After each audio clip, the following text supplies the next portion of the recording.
Olá pessoal, bem-vindo a mais um episódio do SciTalks. O tema de hoje é mercado B2B, do go-to-market até o pós-vendas. Eu sou o Matheus Marota, Head de TI e Telecom aqui na Saido, e hoje o nosso convidado é o Cleiton Carmo, diretor nacional de vendas B2B do Grupo Aloha. Lembrando que vocês podem mandar as perguntas no chat e aproveitem para nos seguir nas redes sociais. Cleiton, Bora lá, muito Matheus. bem-vindo, obrigado pela presença. Obrigado pelo convite. Obrigado ao pessoal da Saido. Prazer imenso estar aqui com vocês. Para começar, cara, Vamos lá, vamos aquecer aqui as turbinas. conta um pouquinho pra gente da sua trajetória, o que te levou a atuar na área e se tornar Rapaz, referência. história boa, tá? Bom, eu sou nascido em outro ramo, porém migrado nele para ele no tempo, acho que no tempo ideal. Tenho minha formação como construção, sou engenheiro civil, fiz edificações, comecei a trabalhar nessa jornada longa de telecomunicações ainda no ambiente estatal, olha que maluco, né? Estava lá atrás, né? Muita gente que vai estar presenciando aqui, nos assistindo, não tinha nem nascido ainda. E tinha um pequeno objetivo ali, né?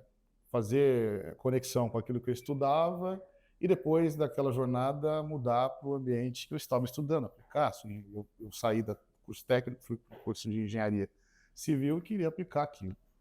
Mas no meio do caminho eu fui interceptado pelas telecomunicações. E desde então, né, falando de alguns aninhos atrás, eu venho trabalhando nesse binômio que já não é mais só telecomunicações, que se trata aí telecomunicações mais TI. Né? Acho que é impossível hoje a gente falar de uma coisa individualizada, elas vivem juntas, né?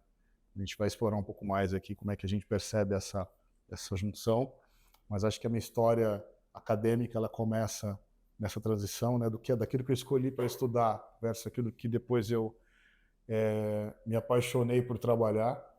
Então, e eu consegui naturalmente converter todas as ações que eu aprendi academicamente dentro do ambiente de trabalho. Num dado momento da minha história, no passado pregresso, nas empresas antigas que trabalhei, nós éramos três engenheiros civis liderando uma área de marketing e produtos. Eu até chamava que era área de construção, era uma construtora, né? Mas é um pouco do que a engenharia proporciona, né? Muito embora não seja a atribuição de fato, eu sempre encarei que ela poderia me ajudar como uma alavanca fundamental de raciocínio e de lógica para que a gente pudesse avançar com um negócio que vive de matemática, né? A tecnologia, no final do dia, é resultado de muito estudo matemático. Eu acabei explorando bastante bem essa formação e cá estou, né? Depois de alguns aninhos, conduzindo essa estrutura comercial da Giga Mais Empresas, né? Como Aloha aí, como Holding, trabalhando bastante forte nesse mercado, que é o mercado B2B. E pensando um pouco nessa atuação no B2B e na estratégia, o que você vê de mudança aí no universo corporativo nos últimos anos e como que isso impactou as estratégias ali comerciais do B2B? Bom, acho que a gente tem um mercado de consumo altamente maduro sob a perspectiva de desejo, né? De melhorar cada dia mais experiências. Então, acho que a grande luta que nós temos, que é frenética, é como é que a gente proporciona melhoria constante de experiência. Então, eu costumo dizer que dormir e acordar é o suficiente para a gente pensar em mudança. Simples assim. Óbvio que a gente tem um sonho no intervalo, muitas vezes a gente sonha e tenta tangibilizar sonho, mas dormir e acordar, realmente de um dia para o outro você tem muita mudança. Então a mudança de perspectiva de consumo, a cada dia ela fica um pouco mais acelerada. Então, como é que a gente observa isso? Eu já trabalho nesse ambiente empresarial há um bom tempo e eu vi aqui algumas mudanças de hábitos de consumo, sejam ele para uma experiência individual, mas também, naturalmente, para as experiências empresariais, que cada vez mais as empresas querem facilitar o acesso ao mundo através de um dispositivo que está dentro daquela empresa, para que as pessoas possam dimensionar melhor a sua atividade.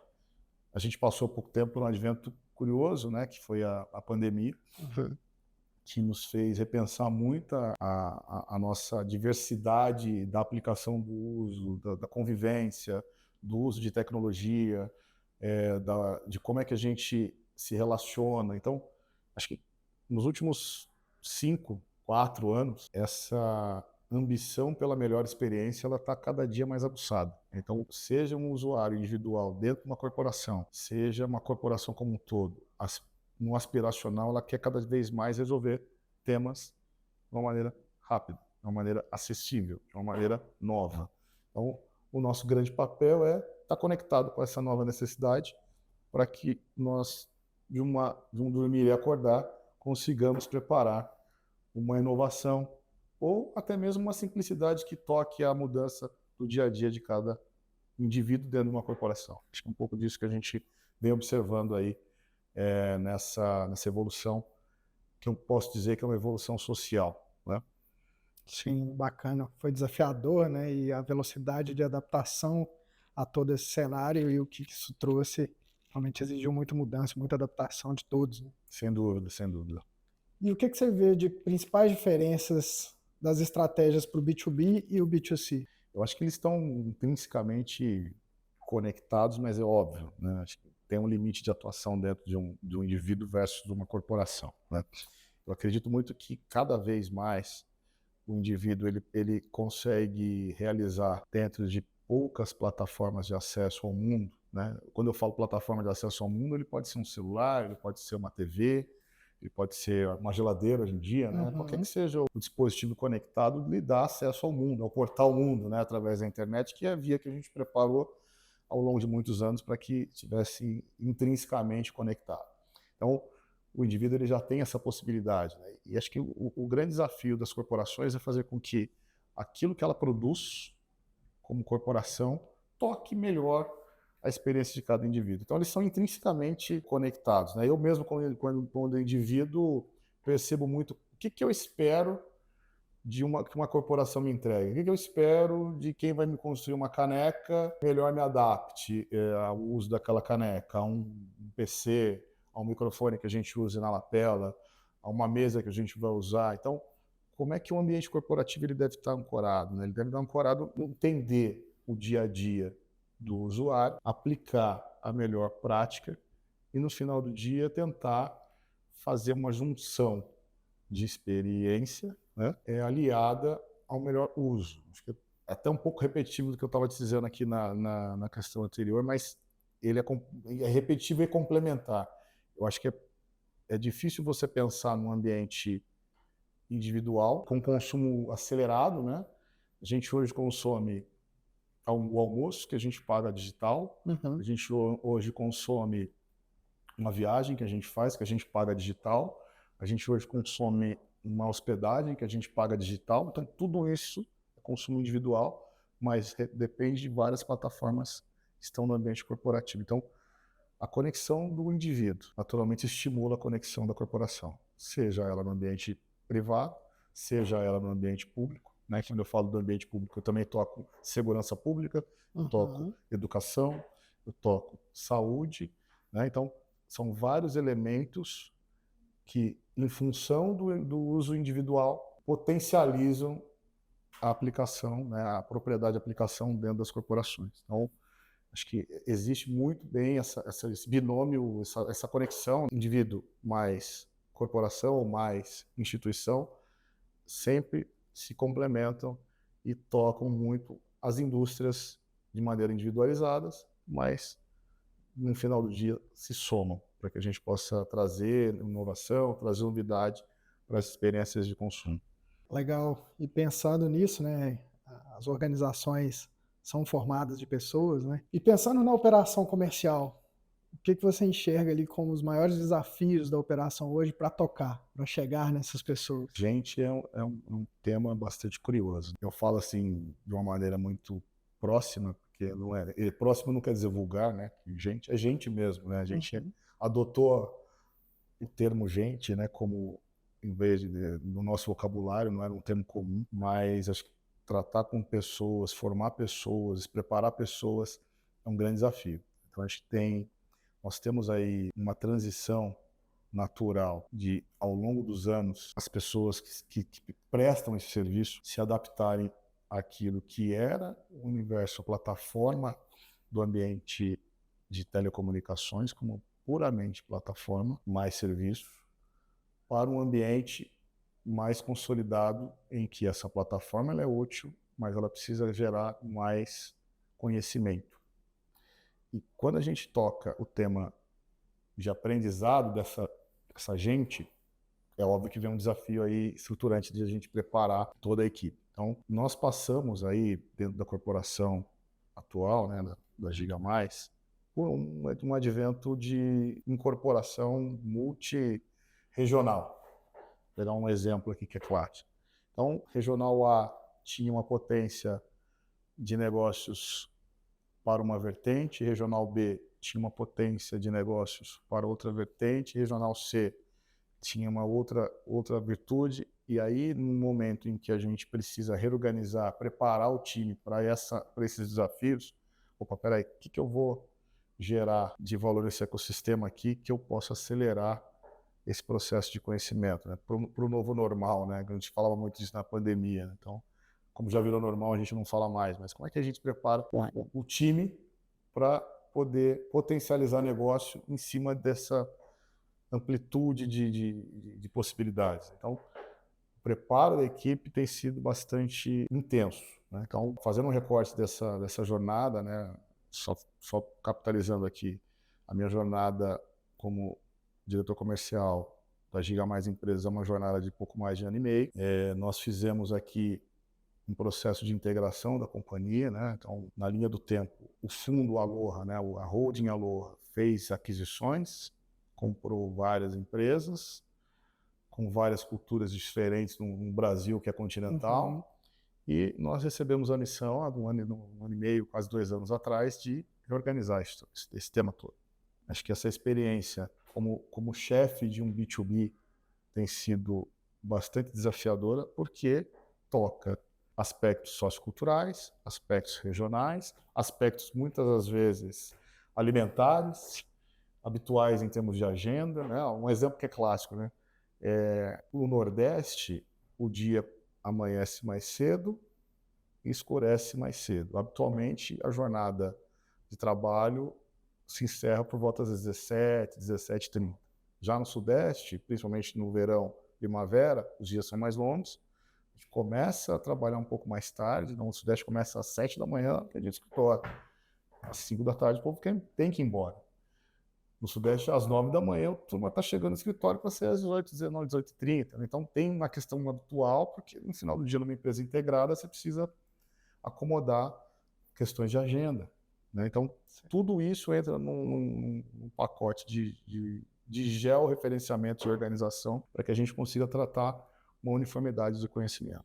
Então, pegando tudo isso, somando as necessidades do mercado, e, obviamente, a gente vai adaptando profissional a profissional para que ele se engaje nessa nova condição, né, de nacionalização, de multiconhecimento, de não pensar somente numa plataforma única, de pensar em como é que uma plataforma pode potencializar.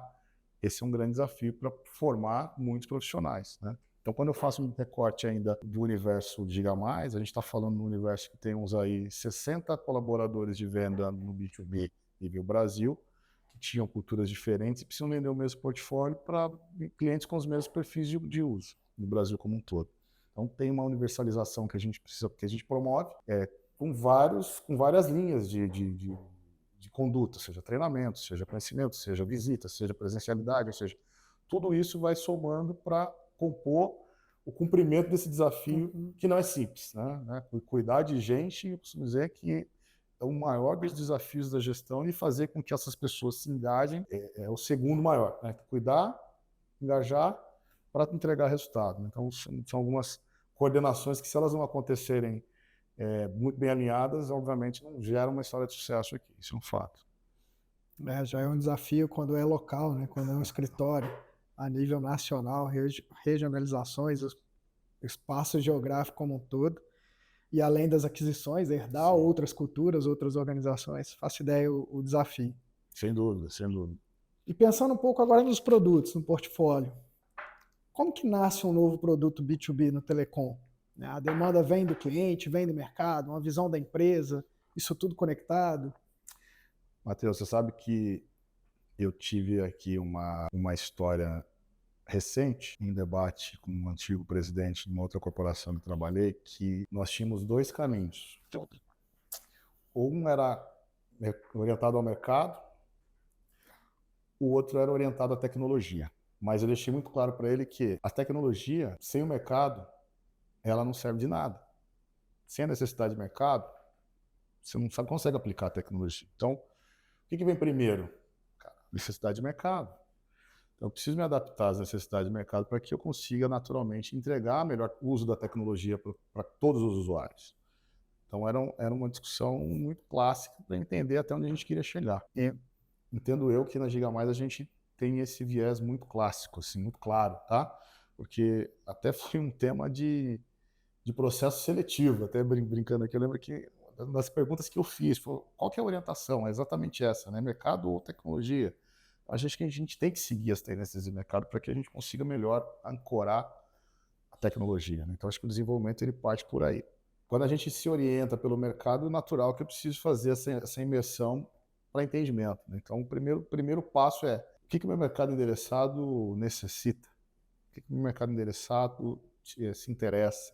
O que o meu mercado endereçado busca, né? Então, quando eu vou atrás dessas informações para compor portfólio, naturalmente eu consigo aí apropriar tudo aquilo que eu preciso necessariamente construir. Então, eu vou pegar aqui o exemplo da origem da companhia. Então, nós somos uma companhia que predominantemente sempre fez internet, né? Sempre trabalhou sob a perspectiva da internet. E isso vale para 99% dos provedores de internet que atuam no mercado brasileiro, ou qualquer que seja o mercado, mas o mercado brasileiro em questão.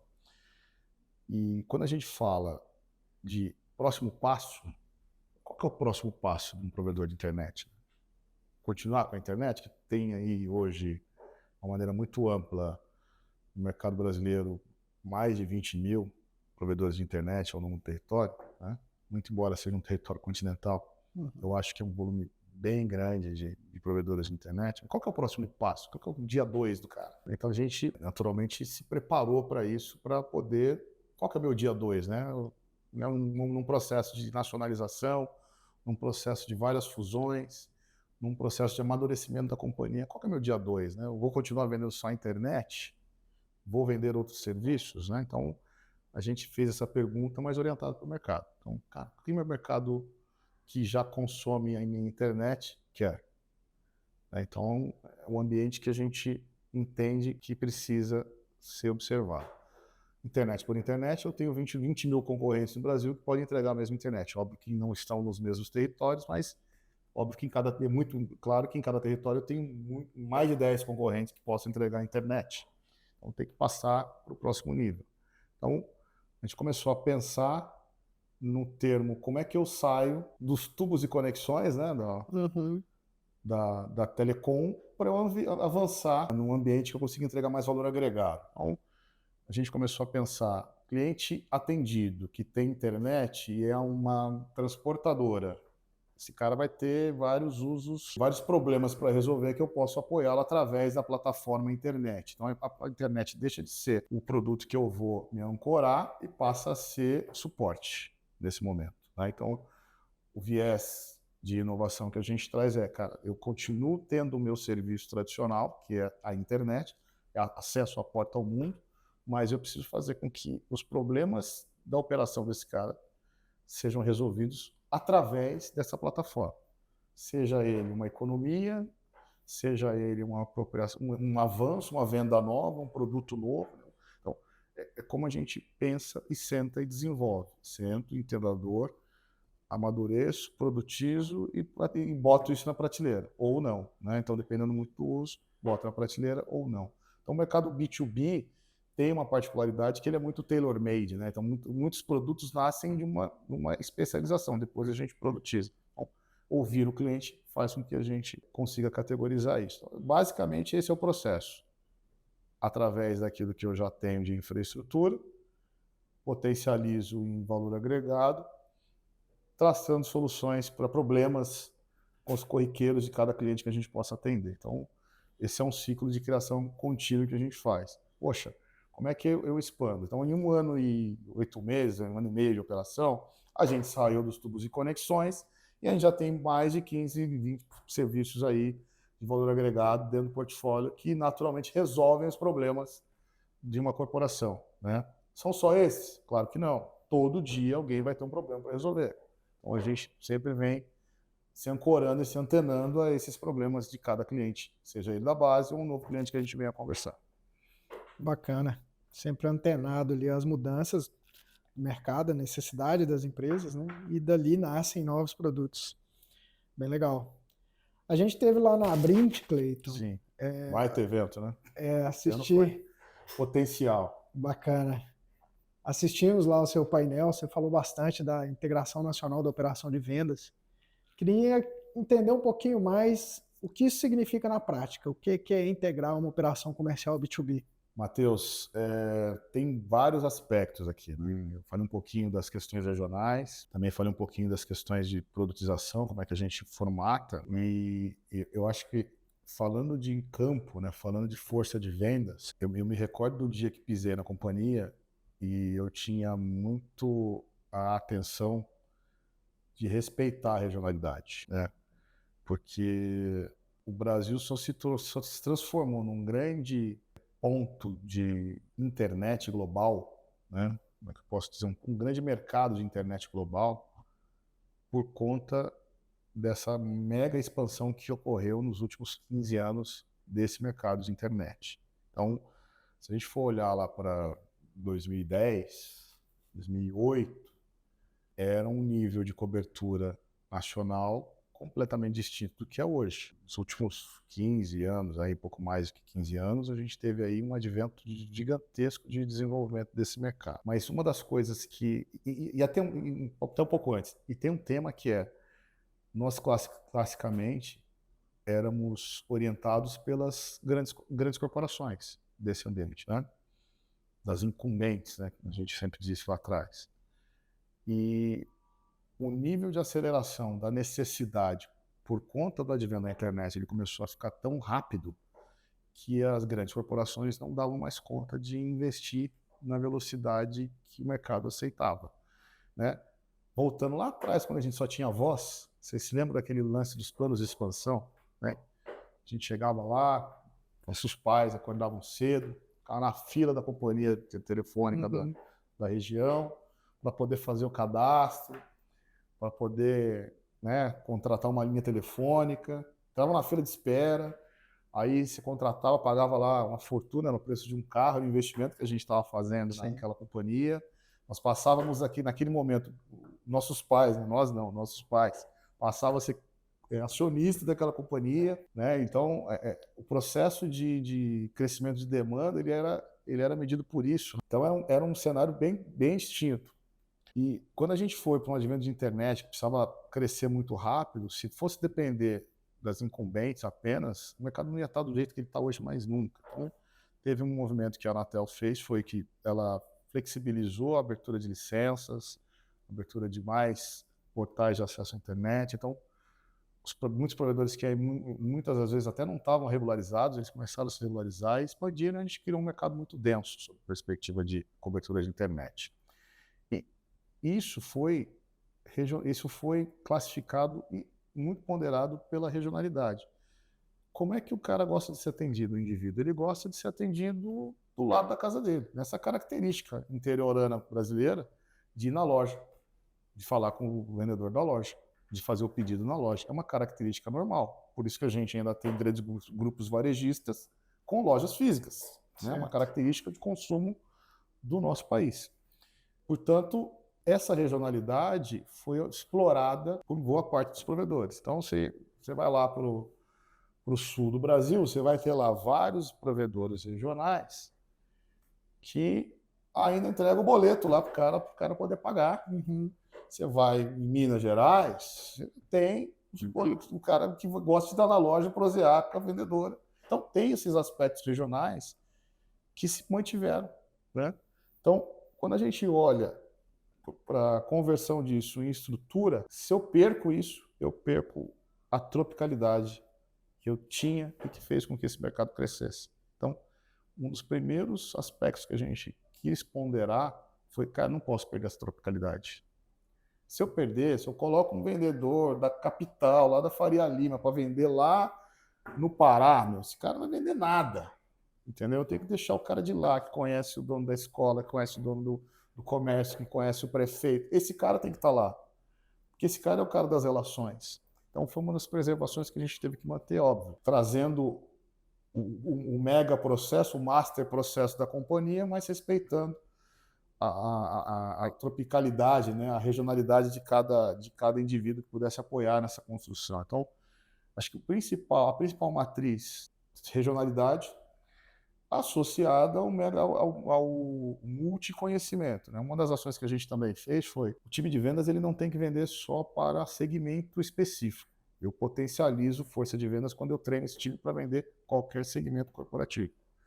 Então, a gente também fez essa jornada. Na construção do time, a gente manteve a regionalidade, esse é o principal aspecto das boas relações. No fim do dia, o sensorial, né, o laboral passa pela relação humana, não tem jeito, né? Um negócio muito bem fechado é um negócio de confiança, é um negócio olho no olho, muito embora a gente já faça muito digital. Então a gente preservou essa questão da proximidade e também trouxe de novidade a extensão dos nossos braços, né? Como é que a gente coloca mais gente vendendo na região?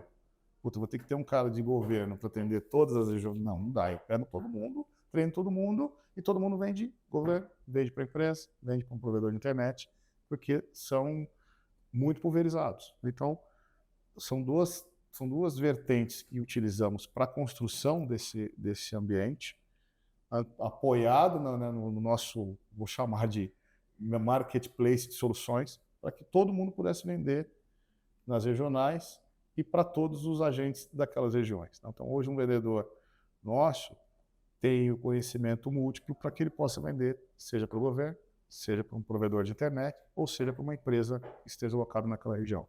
Acho que na construção são as virtudes que a gente encaixou e fazem a diferença de verdade hoje no processo de venda. Tá? Legal. Preserva ali o regionalismo. Exatamente. E constrói ali um time multidisciplinar que consegue atuar nos diversos segmentos. Bacana. Exatamente. E quais são os erros mais comuns nesse processo que você enxerga de quem está buscando isso e não chegou ali? Cara, eu acho que é foco. Porque assim, a gente vai errar bastante para acertar. Tem jeito. Então, resiliência, foco, todo dia é um passo para frente, 2 para trás, para você dar 2 para frente, e 3 para trás, e 3 para frente, e 4 para trás. Você tem que testar. Né? Então, o dar passo para trás é porque você testou e teve que voltar para corrigir. Persistência, não tem jeito. Né? Acho que toda preparação de time, todo ajuste, né? Toda preparação de um novo modelo, e legal que muito embora seja de notório saber, se você tirou da vertical, pôs na horizontal, já mudou o contexto. Né? Então, eu acho que fazer repetidas vezes e poder repetir melhor é o grande dinamismo da coisa. Tá? Exemplos bobos. Eu sou muito exemplo, né? Então, exemplos bobos. Nós temos uma rotina de aprovação de projetos. Então, muito embora eu venda prateleira, eu também tenho projetos customizados. Nós temos uma rotina de aprovação de projeto. Ela é estática? Não pode ser. Ela tem uma governança, mas ela não pode ser... Premissas não podem ser estáticas, porque vai depender muito de cada projeto. Então, qual que é a adaptabilidade aí do time quando você tem uma governança que tem um nível randômico de atualização? Óbvio que ele não é frequente, mas ele tem. É fazer com que as mínimas governanças sejam respeitadas. Então, mas para que isso aconteça, eu já errei 3 vezes. Sim.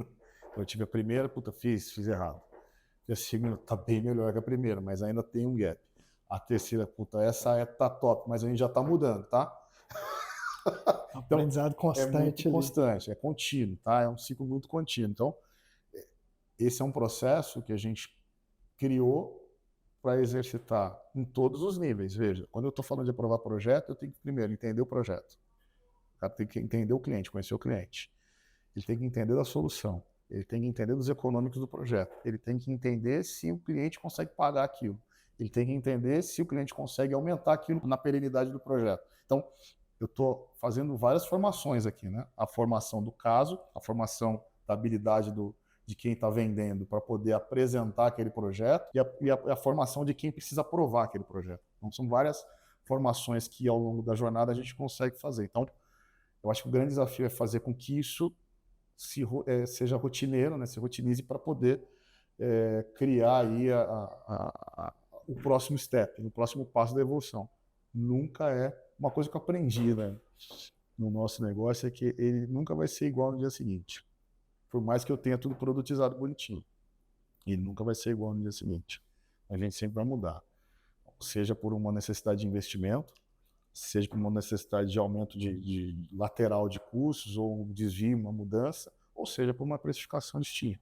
Então, ele sempre vai mudar, mesmo que seja produtizado. O estático não sobrevive, ele sempre vai ser randômico e com possibilidade de crescimento. Então, a atenção a esses pontos, né, focado, resiliente, porque ele vai mudar, meu. Não adianta, puta, ficou bom agora, não. Tem necessidade de mudança. Poxa, é cansativo. Mas essa é a realidade da nossa esteira de produção. Então, esses são os pontos principais que eu entendo, que para quem não foi e não tiver atenção para essa jornada, precisa ter. Ela vai mudar constantemente, ela vai proporcionar aspectos novos a cada dia, e se você não tiver antenado para que essas coisas aconteçam, você vai sucumbir. Esse é um fato, né? Então, Sim. basicamente, são preceitos que eu acredito que façam parte dessa construção. Legal, tem que estar antenado sempre ali nas mudanças, é porque é um segmento que muda o tempo todo, né? Todo. E desafios diversos, e por mais que você tenha os processos ali por detrás, eles também têm que estar preparados para adaptação, para evolução constante. Exatamente. Bacana. Pensando um pouquinho agora, Cleiton, no pós-vendas, né, no B2B. O que o cliente B2B espera depois da implantação? Esse é um bom ponto. E isso eu posso falar com bastante propriedade. Na minha vida, na minha jornada aí de telecom, eu tive a oportunidade de passar por algumas cadeiras, né? E essa foi uma das que eu passei. E até em hiato aqui, é curioso dizer que eu costumo me afirmar que eu não sou vendedor, embora eu seja hoje o líder de vendas da companhia. A minha maior parte da jornada eu tive preparando o negócio. Então, eu já fui pós-venda, já fui líder de pós-venda, já fui pré-vendas, já fui marketing, já fui produtos, né? Então, boa parte da minha, já fui assistência técnica. Boa parte da minha jornada eu estava preparando o negócio, não trazendo o negócio. Então, acho que isso me habilitou bastante bem para poder entregar, né, a venda bem, entregar bem o bastão para quem tem que entregar, para quem suporta o negócio. E quem suporta bem o negócio, quem é o primeiro tocador de bumbo do negócio, é a área que vai entregar, fazer o pacotinho chegar no cliente. Né? Na minha leitura, essa é a área tão importante quanto é a área de vendas, né? Porque é quem garante que aquilo que foi pedido vai ser entregue exatamente da mesma forma para o cliente. É quem garante o sorriso. Eu costumo dizer que o nosso aspecto de entrega, né, no primeiro aspecto que é só entrega, é quem vai pegar o bolo, abrir o pacote, acender a vela para poder cantar o parabéns, né, e fazer com que o bolo chegue intacto. É quem vai levar a pizza sem a pizza estar derrapada. Né? É quem vai te levar com a sacolinha na porta da loja e te dizer até logo. Obrigado por ter comprado meu produto. Então, esse é um dos principais elementos que fazem com que o cliente volte. Né? Então, a estruturação de pós-venda está muito ligada ao primeiro contato pela experiência daquilo que você está comprando. E se ela for mal sucedida, naturalmente, você não tem essa oportunidade de voltar. Né? Então, a atenção ao pós-venda começa na entrega, naturalmente, e vive o ciclo. Né? Como a gente está falando de serviço, é um ciclo que todo mês esse cliente tem a oportunidade de receber um contato nosso para o billing, né, para o pagamento das suas contas, e, naturalmente, ao término dos contratos, a possibilidade de renovação. Então, a atenção da pós-venda ela requer a boa entrega, a boa perenidade, né, a sustentabilidade do contrato e, principalmente, uma coisa que também é comum no nosso negócio, né, é zero possibilidade de existir algo com 100% de disponibilidade. Sempre vai ter algum problema. Tudo para, não tem jeito. Sim. Né? Então, a gente tem que estar muito preparado para quando parar, resolver o problema rápido. Acho que o sucesso dessa administração é Entregar sempre um sorriso, que é aliado àquilo que a gente vendeu versus o cliente espera. Tem que ser cara crachá, né? Vou pedir isso, é isso, ótimo, é minimamente isso. Óbvio que o surpreender, muitas das vezes, poxa, o cara pediu um café, a gente está entregando um chocolatezinho, um café. Esse é o surpreender. Mas o café está impecável, né? Como o nosso café aqui da Marlene, né? Marlene. Nosso café da Marlene. O café estava espetacular. Ela entregou o café. Além do café, a Marlene também me ofereceu maçã, pão de queijo e eu falei para ela que eu ia ficar aqui. Essa é a melhor sensação, a melhor experiência. Falei, Marlene, eu vou ficar aqui. Você está me convidando para não ir embora, não é? Então, acho que o aspecto da Marlene aqui como pós-venda é entregar o café bem e fazer com que o cliente queira ficar, não queira sair. Né? Olha, pô, já estou tão bem aqui que eu quero ficar aqui. A Marlene fez isso comigo aqui, quando a gente recebeu aqui para tomar um cafezinho com vocês. E é natural que quando a gente precisar discutir a relação, ela seja uma relação super saudável. Então, o papel do pós-venda é tratar bem da relação, podendo intrinsecamente surpreender o cliente para que ele se sinta em casa, se sinta confortável, ao ponto de ele poder continuar mantendo a sua relação contratual. Acho que esse é o grande desafio de uma estrutura de pós-venda. Então, consigo te dizer isso com bastante propriedade, porque tive que exercitar isso muito tempo da minha vida. Né? Então, eu acho que é um pouco disso. Né? Bacana. E você acredita que isso é o alicerce para gerar um engajamento e esse cliente ir além do contrato inicial também?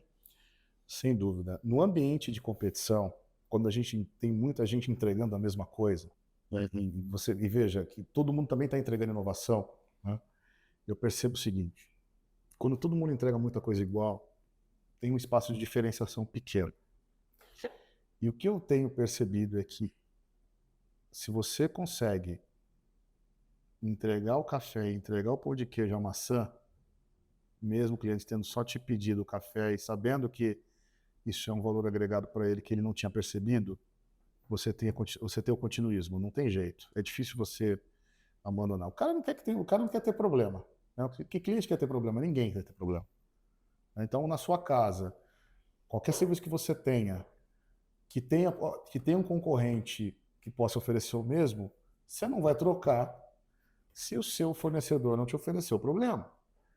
Poxa, tem um fornecedor aqui que está me oferecendo um preço muito bom. Você vai começar a pensar se você quer trocar. Mas se não teve nenhum problema, você começa a ponderar pela ausência do problema. Poxa, eu não tive nenhum problema, está no custo.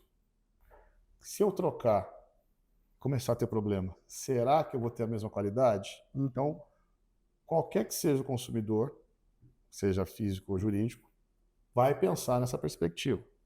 O que potencializa isso? Né? Então, eu não penso em mudar porque eu sou bem atendido, mesmo pagando mais caro. Ah, sofri pressão. Cara, vou testar. Eu não mudo tudo.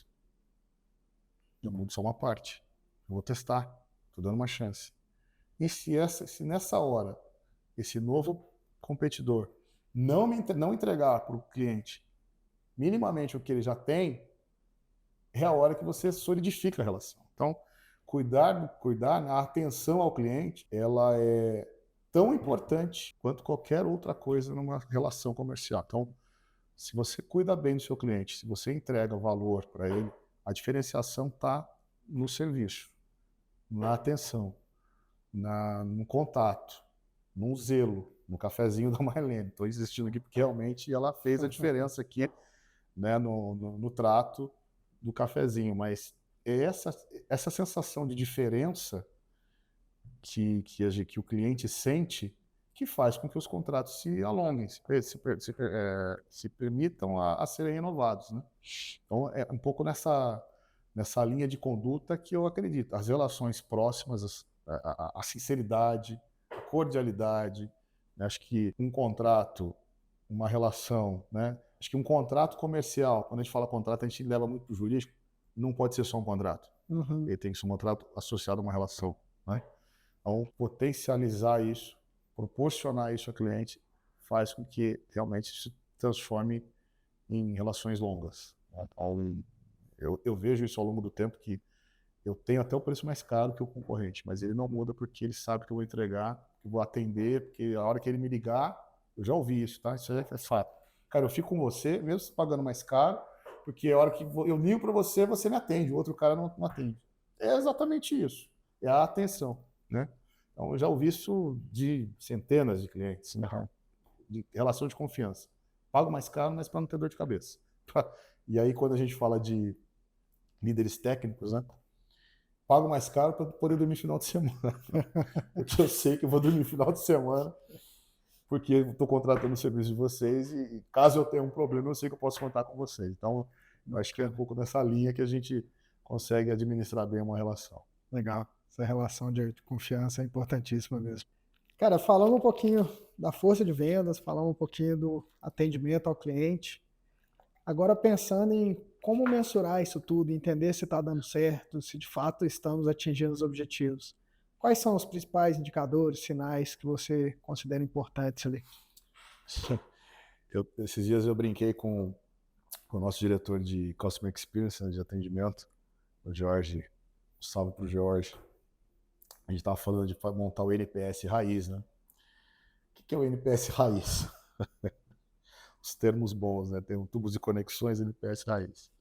Mas o NPS raiz foi a gente fazer, ao invés de propormos uma pesquisa digital, de montar um ambiente mais olho no olho, de sessão de falar a verdade, né? Cara, então, nos temas críticos que temos, que, como eu disse, a gente vai ter problema, a gente não é 100%, nenhum prestador de serviço tem 100% de disponibilidade, então, quando a gente tiver o problema, a gente traz o problema para a mesa para poder resolver, né? Então, o NPS Raiz, ele toca muito isso, é pegar os casos críticos para a gente poder ouvir, olho no olho, de cada cliente, o que a gente pode melhorar, né? Então, a gente tem esse hábito do falar a verdade, de ouvir a verdade, do aqui doer, para que a gente possa reconstruir aquilo que a gente realmente teve de falha, né? Então, quais são os principais indicadores na prática? A gente, obviamente, trabalha a questão do NPS, os índices de satisfação dos clientes, né?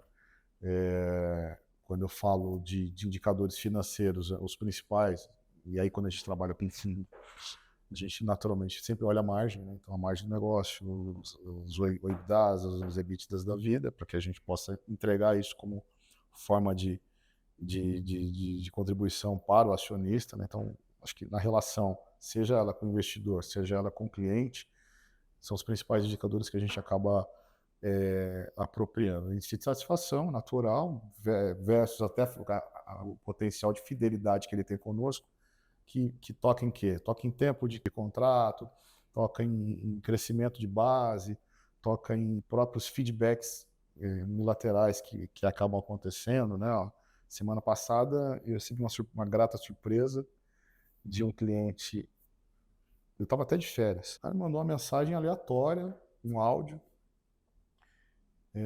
agradecendo a nossa atuação e principalmente a do vendedor, Ricardo, quando você for ver o nosso vídeo aqui, agradecendo aqui em rede nacional, o cliente me mandou uma mensagem e eu achei por bem ligar para o cliente. Falei, cara, não vou mandar uma mensagem para ele, né, sair da frieza do WhatsApp. Legal. Peguei o telefone e liguei para ele para agradecer a mensagem que ele tinha mandado, agradecendo o trabalho do Ricardo. Ricardo é um dos nossos vendedores que fica em Fortaleza.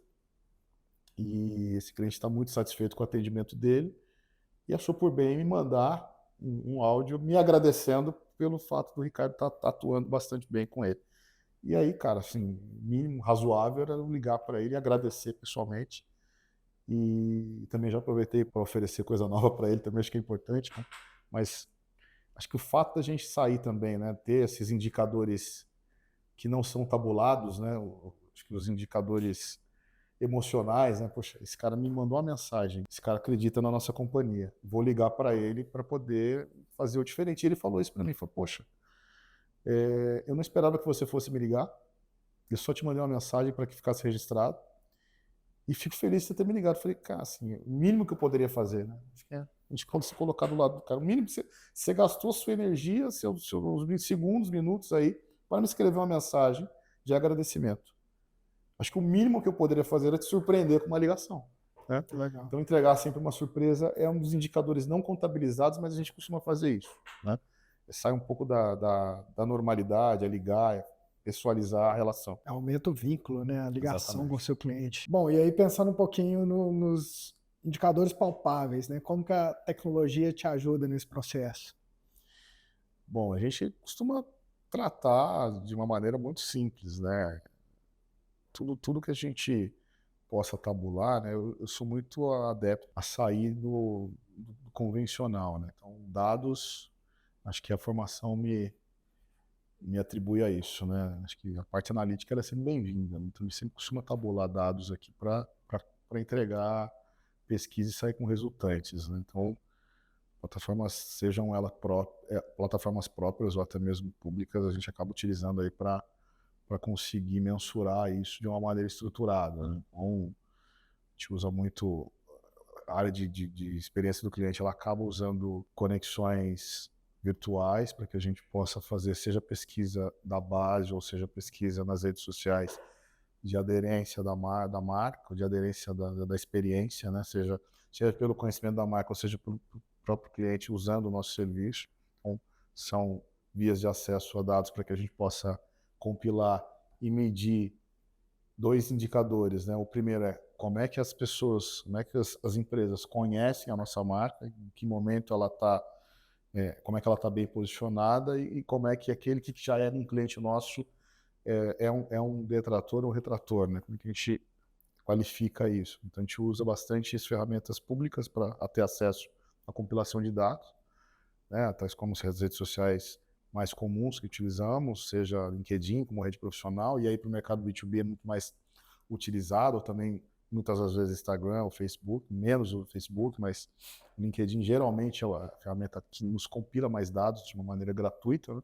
Acaba usando aquilo de bate-pronto, fora as outras ferramentas que a gente também compila, que são conectadas com todas as nossas acessos às redes sociais, né? Então, de alguma forma, a gente consegue trazer dados, seja pela orientação da marca, falando de awareness, de captação e onde a gente consegue chegar, mas também olhando para a base de clientes da Giga Mais Empresas. São mecanismos que a gente tem utilizado aí para fazer essa medição. Legal. Pensar nos cases, né? Você já ilustrou aqui com vários exemplos, mas tem algum case que você citaria assim como um caso de sucesso ou um aprendizado importante para vocês? Cara, tem dezenas, né? Centenas, talvez. Vou pegar da minha vida, tem um monte, mas vou pegar recente. A gente recentemente, muito embora ainda não tenhamos mobilidade, né? Digo ainda porque, como eu disse, dormir e acordar, tudo pode mudar. Mas a corporação não tem uma operação móvel, mas a gente é muito sólido no que diz respeito à infraestrutura, né? Então, e nesse sentido, nós somos participantes ativos da entrega do 5G no Brasil, né? Então, aproveitando a nossa camada de rede, a gente está falando aí de mais de 150 mil quilômetros de fibra no Brasil, uma das maiores empresas independentes, né, de fibra ótica no Brasil. E fibra é o maior ativo para essa nova geração, né? Então, o nível de conexão, ele requer uma conexão em fibra ótica, já não funciona somente em radiofrequência, então nós temos essa potência da fibra e participamos ativamente do rollout de 5G com as principais operadoras móveis aí do Brasil, entregando a complementariedade de rede, né? Esse é um dos grandes projetos que eu costumo destacar porque a gente toca, seja o ambiente empresarial através dele, de uma maneira indireta, mas também o ambiente individual, entregando acessibilidade, né? E participando hoje, muito provavelmente, do principal projeto de mobilidade do Brasil, né? Então a gente está falando de um projeto que tem uma envergadura de entregar capacidade para o usuário nunca antes entregue, né? Então, fazer parte disso nos posiciona muito bem e solidifica a companhia como um grande provedor de infraestrutura de telecomunicações. Mas não para por aí, né? Então, falando de um case, esse é um case que nós tínhamos inicialmente, não, lá no começo da operação, ainda na confusão de organização e tudo mais, a gente não tinha entendido como um bom projeto naquela primeira avaliação, mas olhando um tocante como um todo, nós refizemos a análise para poder rever. Falei, cara, não faz sentido. Tem muitos vieses aqui, né? Tem um viés nosso de crescimento da rede, de integração de rede, dado que nós temos uma fibra ótica nacional, afinal de contas são 150 mil quilômetros de fibra no Brasil. Boa parte dessas operações móveis não tem o mesmo tamanho de rede que a gente tem no Brasil, então o nível de complementariedade é muito grande. Então, há aqui uma oportunidade de a gente botar o pé dentro de um projeto que é relevante para a sociedade, né? Muito embora a gente sejamos agentes terceirizados, né? Mas é fácil identificar que a gente participa disso. Então, tem um viés econômico para a companhia, social para o mercado e, naturalmente, em termos de resultado, é um projeto que traz bastante resultado para a gente. Então, acho que eu destaco esse projeto, é um projeto de infraestrutura pura. Você vê, a gente está falando de commodity, está falando de tubos e conexões, mas ele tem uma potência muito grande, porque sedimenta a plataforma e vai entregar o que a gente tem de mais moderno na mobilidade, que é o acesso 5G. Então, é telecom pura, mas entrega modernidade. E falando de um outro case, já no mercado corporativo, nós tivemos aqui uma curiosidade de vender um contact center só conectividade, que era o interesse do cliente. Isso é emblemático, que é a transição de como é que você deixa só de vender aquilo que você vendia e passa a vender outras coisas, que é a história do multissegmento, né? O vendedor não vender só mais para o segmento, ou não vender só mais aquele perfil de produto e serviço, e ele começa a olhar o portfólio como um todo e identificar as oportunidades em função da necessidade do cliente. Então, nesse caso, a primeira identidade foi, cara, o cliente foi procurar a gente só para conectividade. Contact center, ele precisava trocar as conexões das unidades de atendimento dele. Poxa, mercado atendido, né? Vale destacar que o mercado é um mercado de zero elasticidade, quase zero, tende a zero, não vou dizer que é zero. Sempre tem alguém que não está atendido, mas é quase zero elasticidade, é sempre rouba-monte, né? Você vai substituir alguém e já atender alguém. E aí, obviamente, se você tiver essa oportunidade, você tem que trazer essa tríade de sucesso. Pós-venda bom, venda boa, pós-venda bom, projeto bom, e você consegue fazer com que isso seja uma verdadeira história, né? Uma história positiva. Então, esse cara veio, buscou conectividade. Conectividade, ok, muitos conseguimos fazer, mas é só isso que você precisa? Uma primeira jornada, como ele estava buscando só aquilo, é só isso que você precisa? É só isso que eu preciso. Ok. Segunda jornada, já contratualizando as coisas.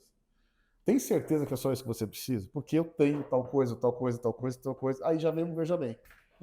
Né? Poxa, mas veja bem, porque na primeira impressão, no primeiro projeto, a gente conseguiu tratar ele, faço a pré-venda bem, faço a venda bem, entro no delivery, no pós-venda já, entregando o cafezinho da dona Marlene com a maçã, com o pão de queijo.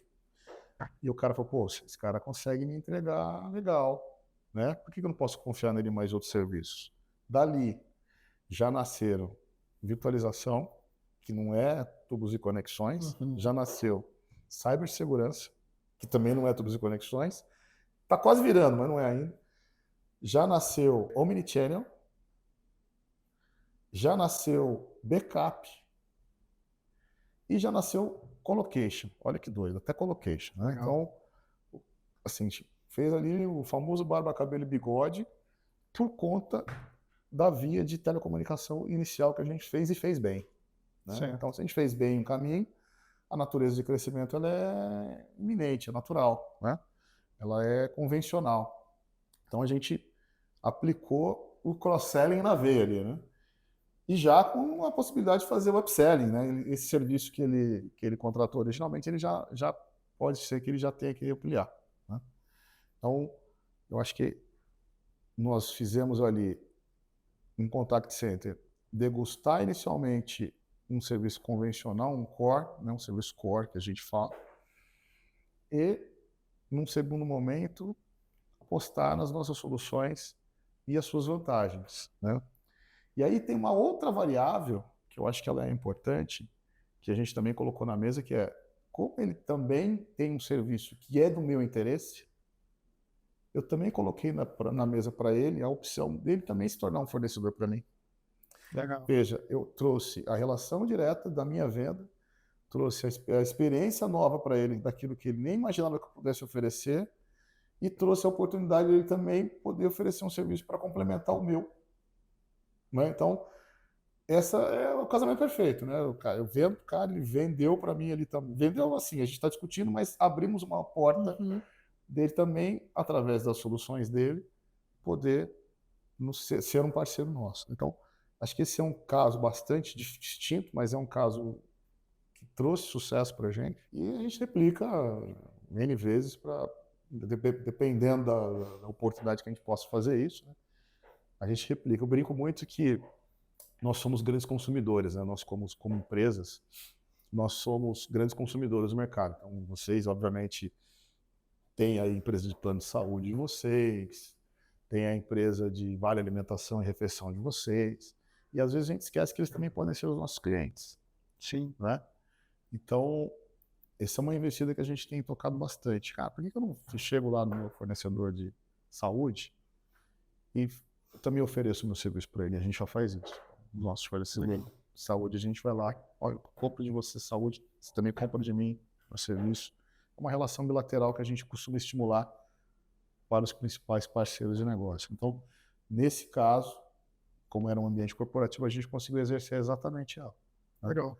Que é um caso que realmente veio à tona, a gente conseguiu tracionar bastante bem e rápido. Então, acho que são cases aí de destaque que eu coloco aqui para que a gente possa discutir. Muito mais do que um cliente fornecedor, né? Uma parceria de negócio, de fato. Exatamente. Bacana demais. E pensando em futuro agora, Cleiton, como que você imagina aí os próximos anos do Telecom, principalmente no B2B? E o que que você imagina que é necessário para estar preparado e obter sucesso nessa caminhada? Matheus, a gente está passando por uma transformação muito severa, né, de uso de tudo aqui que toca acesso ao mundo virtual, né, mundo da internet, né? Então a gente tem tido aí muito desenvolvimento em inteligência artificial. Em 2024, a gente viu, principalmente em 2024, né, a transição da experiência de busca. A gente usa muitos buscadores, né? Pensando no principal buscador do planeta, que não estava orientado para essa evolução em curto espaço de tempo, investiu fortemente nessa evolução, né? Google investiu muitos milhões de dólares nesse segmento de inteligência artificial, muito orientado a transitar a nossa percepção de que a inteligência artificial possa ser uma alavanca só de pesquisa, né? Porque no primeiro momento era isso, mas ela já está começando a evoluir para uma ferramenta de aplicação. Assim foi o Waze, Uhum. assim foi o WhatsApp, né? A gente usa muito no trabalho, né? A gente já é uma ferramenta de trabalho há muitos anos, né? Já tá, daqui a pouco ela está descontinuando, entrando no seu lugar. Não vai ser diferente para a inteligência artificial. Mas o que eu quero destacar é que para que tudo isso rode, cada dia mais, a infraestrutura de telecomunicações ela tem que estar muito bem estruturada. Não tem como nada disso rodar sem que isso esteja muito bem sedimentado. Eu acho que as camadas de infraestrutura elas estão ampliando. Então, um software quando nasce, ele nasce software, mas ele morre infra. Entendeu? Então ele não morre, ele tem uma sobrevida que é virar infra. A infra física padrão, fibra ótica, ela não tem produto substituto no curto prazo. Poxa, a gente tem os acessos satelitais, ok. Só que ela tem disponibilidade extinta. Ok, a gente tem as radiofrequências, ok. Mas a fibra ótica, na sua integridade, velocidade de transmissão, ainda não tem produto de substituição. A gente não vê no horizonte de curto prazo que as outras tecnologias de frequência substituam a tecnologia de luz, né? Então, essa plataforma está madura o suficiente para acomodar muitas plataformas. O que a gente vai discutir agora é como é que ela cresce em termos de capacidade, né? Um dado relevante, né? E aí demonstra um pouco desse crescimento. Como eu falei lá atrás, o Brasil é um dos principais países em números de provedores de internet, não à toa também é um dos principais países em agregação de conteúdo. Então, hoje o Brasil tem o principal ponto de troca de tráfego de internet do planeta. E o que a gente está trocando nessa internet, nesse mundo? Dados, informação, né? Que advém de uma busca, que advém de uma compra, que advém de qualquer que seja a transação, de uma pesquisa, de uma plataforma de IA. E, de novo, quanto mais estruturada estiver a plataforma básica, as demais plataformas que vão tombando plataforma, né, elas vão ficando também mais maduras. Então, o futuro do mercado a gente já sabe que sem fibra a gente não vive. Eu te falei aqui alguns projetos, eu sempre estou falando fibra. Então, a nossa companhia ela nasceu no ambiente de fibra ótica, não existia cobre. Para essa formatação, a gente sempre trabalhou numa estrutura de fibra ótica. Então, nosso maior projeto Brasil de 5G depende de fibra ótica, não depende de frequência.